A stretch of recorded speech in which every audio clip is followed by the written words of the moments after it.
Has this approach hindered efforts to establish lasting peace and trust among the affected communities?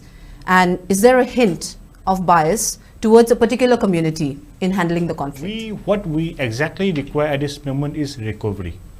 Because we have lost lots of things. The first thing is recovery. How do we recover the losses which we have incurred? So I would first say that the economic issue is extremely important. Especially after 2005, there has been a resurgence, there has been an increase in the activities of Kuki militants after the signing of agreement, a tripartite agreement between Assam Government of India, Government of Manipur, and two Kuki organizations. So extortions, it has reached a limit which has resulted in prices of the essential commodities that we purchase.